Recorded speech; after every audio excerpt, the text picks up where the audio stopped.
Hello, everyone, and welcome to our presentation. My name is Rithik, and with me I have here Aisha and Zara, and together we are Project Climaco. Now, taking a look at our agenda, we can see that the first topic of discussion is needs and audience, so allow me to pass it on to Aisha to speak about this further.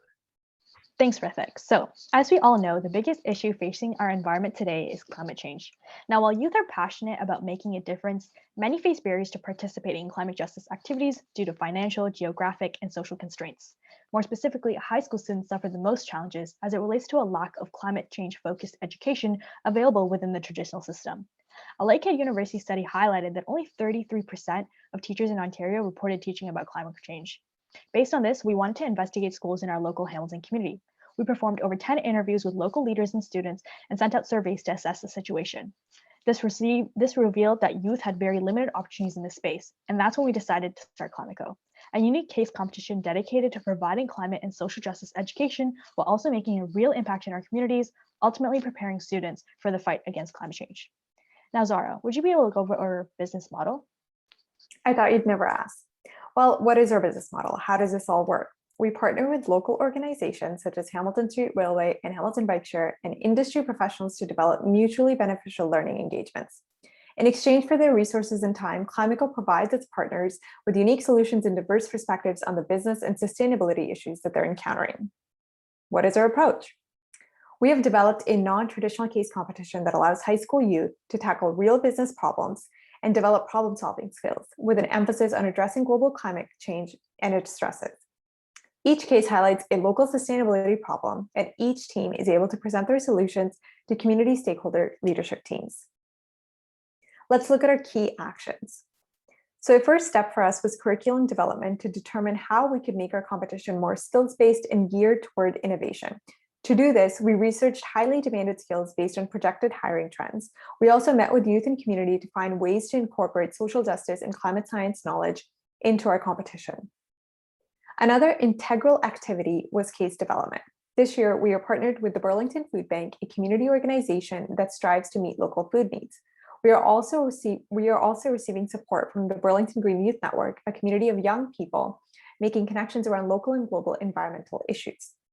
Our partners have helped us to evaluate food insecurity, local food insecurity, and to foster problem solving around this issue among our participants.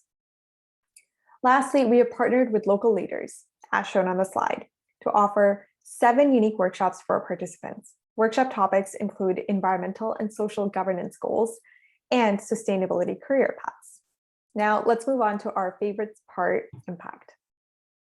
Thanks, Zara. So in terms of impact, Greenlining has created a lot of community, entrepreneurial, and environmental impact. As the competition requires support from multiple local leaders, host workshops, and provide real problems, we believe that one large indirect impact we've made is the strengthening of our community.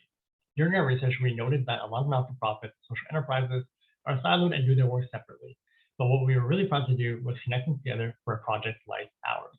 In terms of direct impact, this translates to recruiting 7 local leaders to provide workshops and developing 2 partnerships with local community organizations.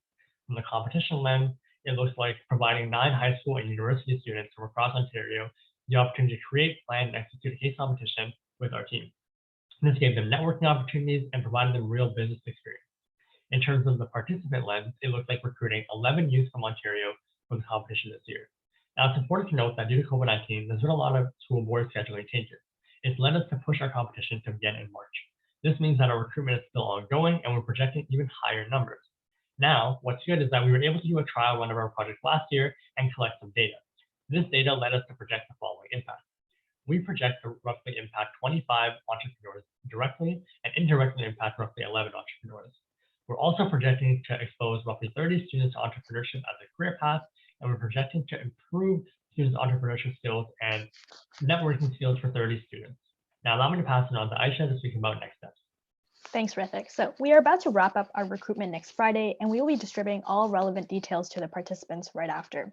The competition will begin March 7th, and we will work actively with students for 3 weeks until April 1st, when we will all come together to allow the students to present their work and have the judges select a winner who will then present their solution to the executive team at Burlington Food Bank and possibly have their idea implemented.